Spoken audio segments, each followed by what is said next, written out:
여러분 안녕하십니까? 허위 조작 보도에 대해 징벌적 손해배상을 하도록 한 언론중재법 개정안에 대해 여야가 오늘 막판 협상에서도 입장 차이를 좁히지 못했습니다.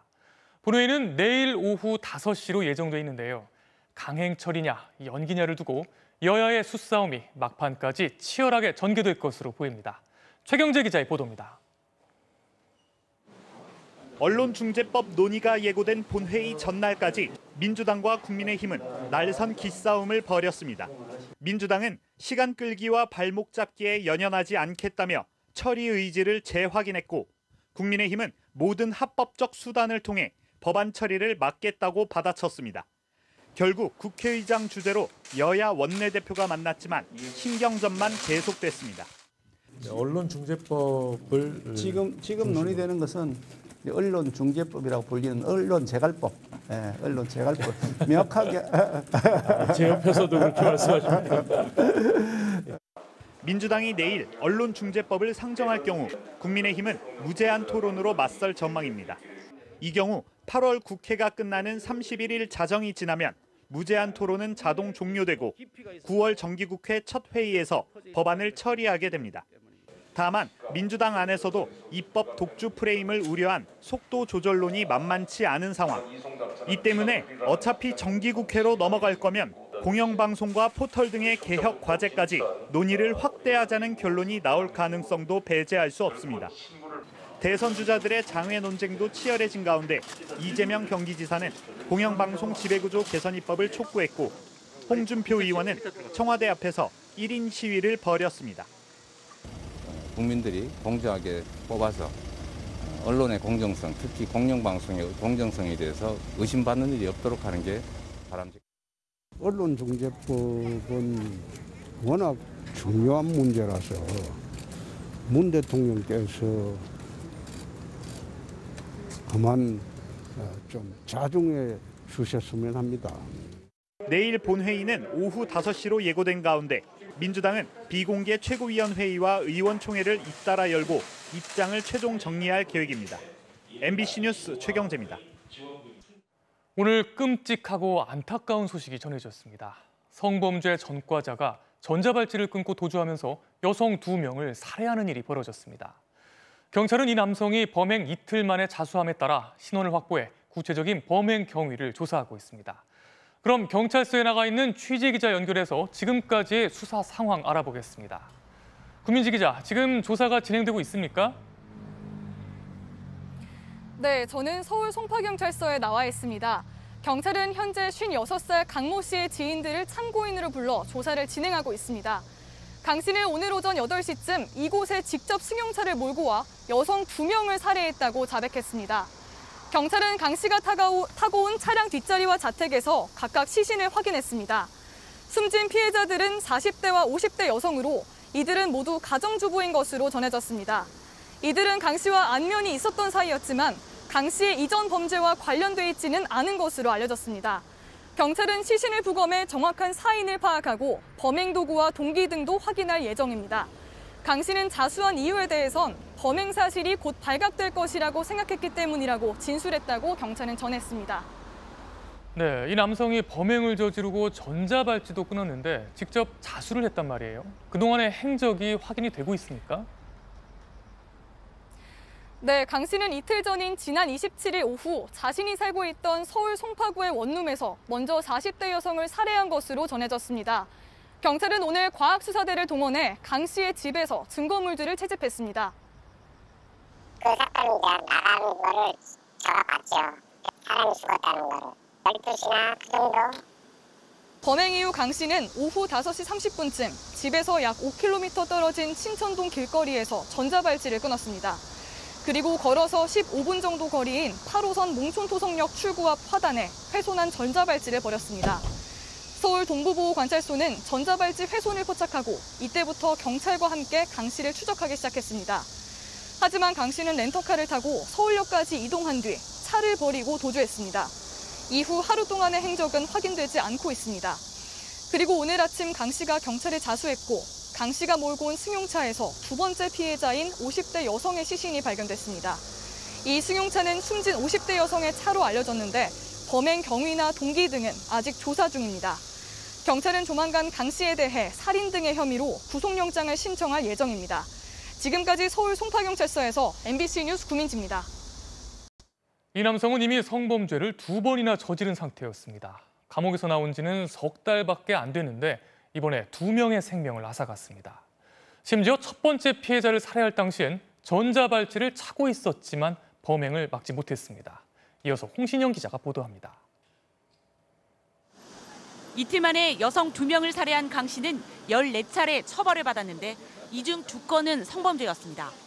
25년 전 길 가던 30대 여성을 성폭행했고 지난 2005년엔 20대 여성의 금품을 뺏고 강제추행했습니다.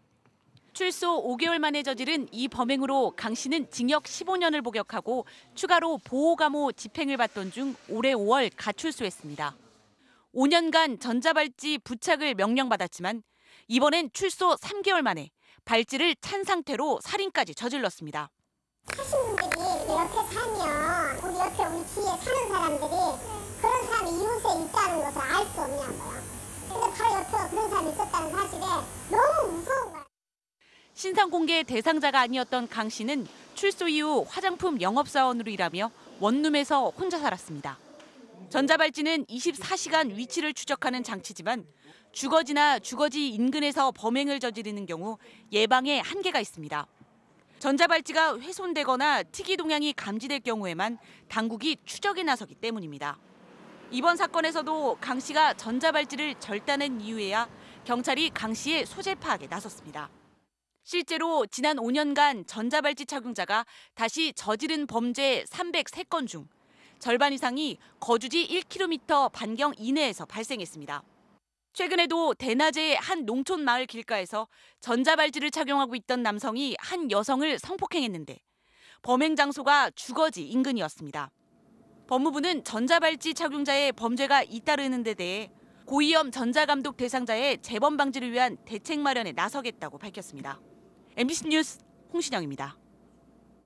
다음은 아프간 속보입니다. 미국이 카불 공항에서 테러를 벌인 이슬람 무장단체 IS에 대해 공습을 단행한 지 하루가 지났는데요. 이 공습으로 IS의 고위급 대원 2명을 사살했다고 오늘 공식 확인했습니다. 카불에선 미군의 최종 철군을 이틀 앞두고 36시간 안에 다시 공항에 테러가 일어날 거란 구체적인 정황이 포착돼 긴장감이 고조되고 있습니다. 워싱턴에서 김수진 특파원입니다. 아프간 동부 잘랄라바드 인근 미군 드론 공습이 있었던 현장의 모습입니다. 땅에는 깊은 웅덩이가 패였고 3륜 자동차는 불타 뼈대만 남았습니다. 지평선 너머로 명명된 이번 공격에는 초정밀 닌자 미사일이 사용된 것으로 알려졌는데 미국 국방부는 테러 기획자 등 2명의 고위급 IS 대원을 제거했다고 밝혔습니다. 민간인 사상자는 없다고 밝혔지만 CNN 등 미국 언론은 현지 통신원을 인용해 아이 1명을 포함해 3명의 민간인이 죽었고 여러 명의 부상자가 발생했다고 전했습니다. 바이든 대통령은 이번 공격이 마지막이 아니라며 끝까지 추적해 대가를 치르게 할 것이라고 밝혔습니다. 특히 바이든은 백악관 승인 없이 목표물을 공격할 수 있도록 군에 자율권을 준 것으로 알려졌는데 아프간 철군 이후에도 대테러 작전은 계속될 것으로 보입니다. We will continue to have the ability to defend ourselves and to leverage over-the-horizon capability to conduct counter-terrorism operations as needed. 철군을 앞두고 아프간 현지의 긴장감은 최고조에 달하고 있습니다. 카불 국제공항에는 36시간 이내 공격이 있을 것이라는 구체적인 징후가 포착됐습니다. 주말이면 델라웨어주 자택으로 돌아가 휴식을 취했던 바이든 대통령은 백악관 상황실에서 현지 상황을 점검했고 미국 대사관은 아프간에 남은 미국인들에게 공항에 접근하지 말라는 보안 경고를 내렸습니다. As I said earlier, the threat stream is still active, still dynamic. We're still laser focused on that and force protection. 각국의 대피 작전은 중단됐습니다. 탈레반이 카불 공항 주변을 봉쇄하고 넘겨받을 준비에 들어가면서 20년 아프간 전쟁을 끝낼 미군의 철군이 초읽기에 들어갔습니다. 워싱턴에서 MBC 뉴스 김수진입니다. 새 확진자 수는 1,600명대를 기록했습니다. 최근 2주 동안의 추이를 보면 아주 조금씩 줄고는 있습니다. 하지만 언제든 다시 확 늘 수 있는 조마조마한 상황인데요. 다가오는 추석 연휴에 가족들이 모일 수 있을지 금요일쯤 발표될 것으로 보입니다. 박진주 기자가 보도합니다. 오늘 낮 충남 논산의 한 산업단지 임시 선별검사소 앞에 외국인들이 길게 줄을 섰습니다. 지난 27일 산업단지 직원 1명이 코로나에 확진된 뒤 근로자 375명을 검사한 결과 이틀 만에 38명이 무더기로 확진됐기 때문입니다. 끝나고 숙소에 같이 간다던가 따로 먹는다던가 외국인들끼리 밀접한 생활을 하다 보니까 이처럼 최근 외국인 근로자를 중심으로 한 집단 감염이 잇따르며 방역당국은 특별 방역 대책을 내놨습니다. 숙소의 밀집도를 낮추도록 권고하고 백신 접종과 유증상 시 진단검사를 더욱 독려하겠다는 겁니다. 무자격 체류 외국인들이 검사나 백신 접종을 받더라도 출입국 간서로 통보되지 않음을 다시 한번 강조하며 적극적인 검사와 접종 참여를. 오늘 코로나19 신규 확진자는 1,619명. 최근 한 달간 확진 규모는 2주 연속 조금씩 줄어들고 있지만 이는 대규모 확진으로 이어지는 집단 감염이 절반 이하로 급감한 영향일 뿐 일상에서 나도 모르게 감염되는 전파 경로 미확인 비율은 꾸준히 증가하고 있습니다. 작은 방심으로도 확진자가 폭증할 수 있는 상황이란 겁니다. 감염원이 지역사회 곳곳에 잠재해 있다 이렇게 분석되고 있습니다. 언제든지 확진자가 다시 2,000명 수준으로 올라갈 수 있다는. 방역당국은 이번 주 유행 추이를 좀 더 지켜보고 대규모 이동이 우려되는 추석 연휴 방역 대책과 현행 거리두기 단계의 연장 여부를 오는 금요일에 발표할 예정입니다. MBC 뉴스 박진주입니다. 도쿄 패럴림픽 소식입니다. 오늘 육상의 전민재 선수가 런던과 리우에서 2연속 은메달을 땄던 200m 종목에서 3연속 메달 획득에 도전했습니다. 시즌 최고 기록을 세웠지만 전체 4위로 통과하면서 메달은 따지 못했는데요. 늘 미소를 띠던 전민재 선수는 참았던 눈물을 쏟았습니다. 도쿄에서 송기성 기자입니다. 환한 미소와 함께 손을 흔들며 등장한 전민재. 결승 8명의 선수 중 149cm 최단신에 우리 나이 45살로 가장 어린 선수와 무려 24살 차이가 나는 최고령이었습니다. 총성과 함께 힘차게 내달린 전민재에겐 나이도 장애도 문제가 되지 않았습니다. 중반 이후 선두와의 격차는 벌어졌지만 마지막까지 역주를 펼쳤습니다.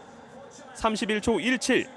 개인 시즌 최고 기록으로 당당히 4위에 이름을 올렸습니다. 하지만 전민재는 웃을 수 없었습니다. 불가능할 거라는 편견을 3회 연속 메달로 깨고 싶었던 전민재는 아쉬움에 결국 참았던 눈물을 쏟았습니다. 그 마음을 아는 코치도 눈시울을 붉혔습니다.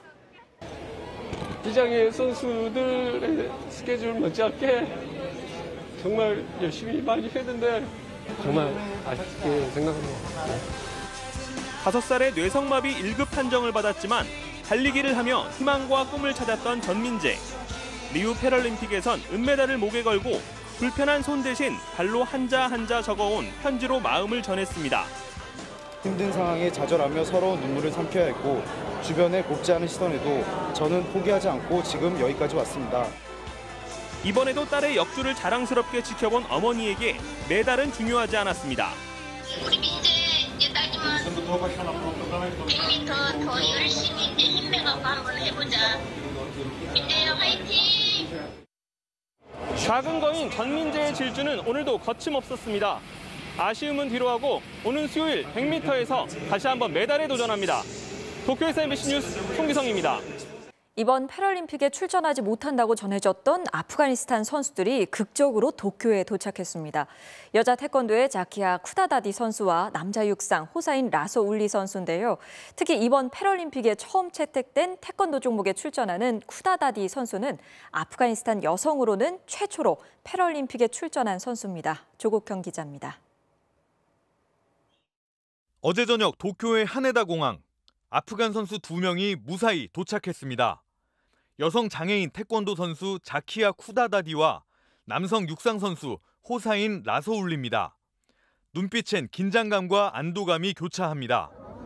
도쿄 패럴림픽을 참가하려던 두 선수는 최근 탈레반의 아프간 장악으로 카불 공항이 마비되면서 발이 묶였습니다. 상황이 악화되자 쿠다다디는 동영상을 통해 패럴림픽에 꼭 참가하고 싶다며 간절히 호소했습니다. من از شما خواهش میکنم من که یک زن افغان هستم و به نمایندگی از زنان افغانستان نیت و قصد من این است که در بازی المپیک شرکت کنم پس دست من را بگیرید. 이후 각국 정부와 인권단체 등의 도움으로 지난 주말 카불을 탈출했고 파리 국립스포츠연구원에서 일주일을 머문 뒤 가까스로 일본 땅을 밟았습니다. 세계 태권도 연맹은 대체 선수 선발을 미룬 채 이들을 기다렸고 국제 패럴림픽 위원회도 선수 보호를 약속했습니다. The well-being and mental health of the athletes is our top priority. The pair were given clothes, counseling and psychological support.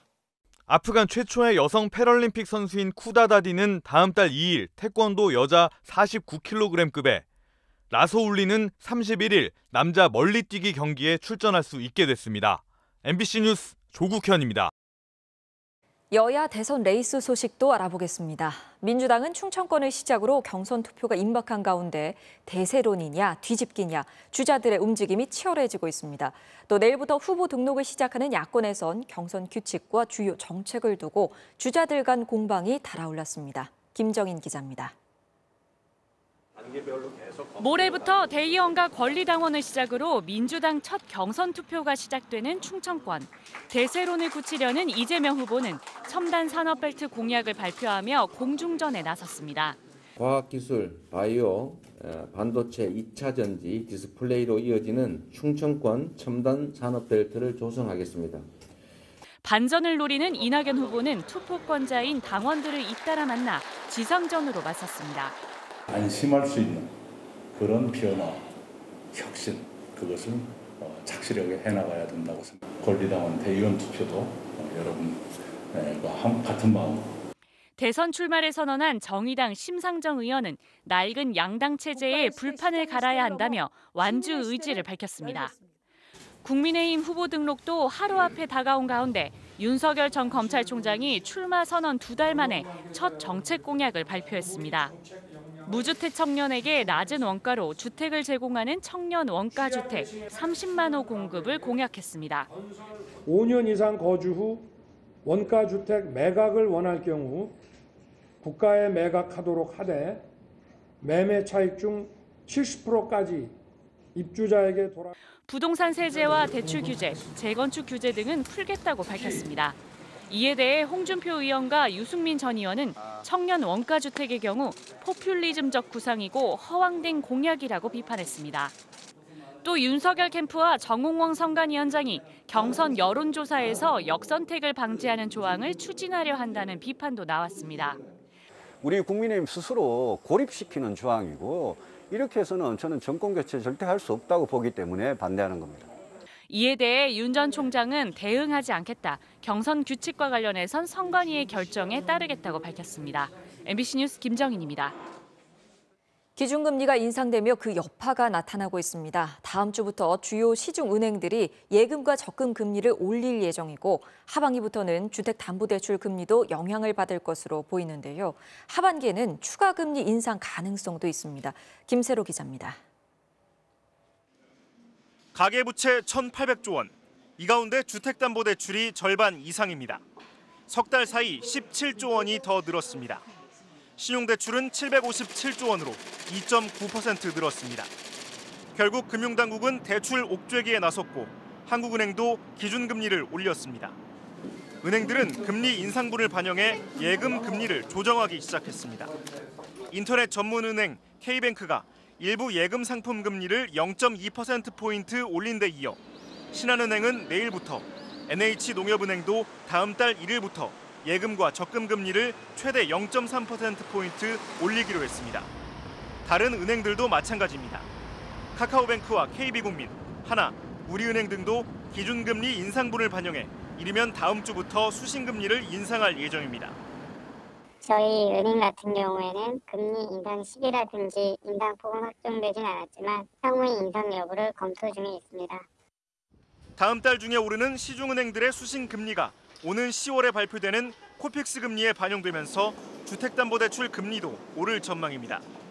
4대 시중은행의 주택담보대출 변동금리는 연 2.62%에서 4.13%인데 금리가 오르면서 2%대 대출이 사라질 거로 보입니다.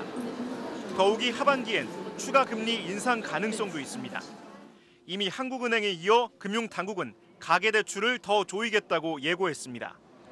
시중은행들이 신용대출을 연봉 이내로 제한하고 마이너스 대출마저 축소할 움직임을 보이자 미리 대출받으려는 사람들이 몰리면서 신용대출 잔액은 지난 20일 이후 일주일 만에 2조 8천억 원이 늘었습니다. MBC 뉴스 김세로입니다. 오늘 뉴스SK에 이어 방송되는 탐사기 엑스트레이트에서는 시민들의 세금으로 운영되는 서울시 출연기관들의 예산 낭비와 근무태만 실태를 보도합니다. 또 관리감독의 사각지에 놓여 허술하게 운영되고 있는 지방자치단체 출연기관들의 현황과 구조적인 문제점에 대해 집중 보도합니다.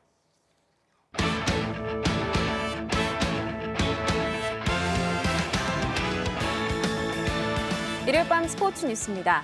패럴림픽 유도 100kg급 이상급의 최강근이 동메달을 따내면서 세계대회 연속 메달 획득에 성공했습니다. 박지린 기자입니다. 남자 유도 100kg 이상급 동메달 결정전. 쿠바 선수와 탐색전을 펼치던 최강근이 모로 떨어뜨리기 기술로 한판승을 따냅니다. 동메달을 따낸 최강근은 포효하며 기쁨을 만끽했습니다. 런던과 리우 대회 100kg 이하급에서 금메달을 차지했던 최강근은 이번 대회 한 체급을 올려 도전에 나선 끝에 세계대회 연속 메달에 성공했습니다. 무릎 다치고 나서 다시 재기할 수 없을 거라고 했는데 도쿄까지 와서 이렇게 좋은 메달을 따서 너무 기쁩니다. 캐나다의 공격에 고전하며 초반부터 끌려간 휠체어 농구 대표팀. 3쿼터부터 조승현이 살아난 끝에 4쿼터 초반 역전에 성공했습니다. 하지만 캐나다도 만만치 않았습니다. 접전 끝에 재역전을 허용한 대표팀은 종료 1분을 남기고 추가 자유투까지 내주고 무너졌습니다. 끝까지 최선을 다했지만 결국 10점 차 패배. 1승 4패로 8강 진출이 힘겨워졌지만 대표팀은 오늘도 몸을 사리지 않는 투지를 선보이며 박수를 받았습니다. MBC 뉴스 박주린입니다. 아내가 코로나19에 확진된 SSG의 추신수 선수가 15일 만에 홈런포를 터뜨렸는데요. 어서 건강을 회복했으면 좋겠네요. 일요일 밤 스포츠 뉴스 마칩니다.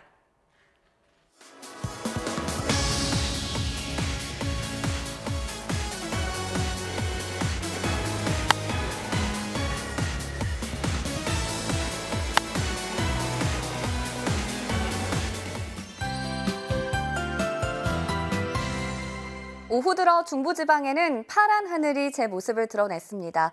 초가을을 실어나르는 바람결도 느낄 수가 있었는데요. 내일도 중부와 남부지방의 하늘 표정이 사뭇 다르겠습니다. 먼저 서울 등 중부지방은 구름 사이로 햇살이 가득 비추겠고요. 반면 또다시 장마 전선이 닿는 남부지방에는 낮 동안 5에서 30mm가량의 비가 예상됩니다. 이후로도 사흘간 전국적으로 많은 비가 내릴 가능성이 있다고 기상청은 밝혔는데요.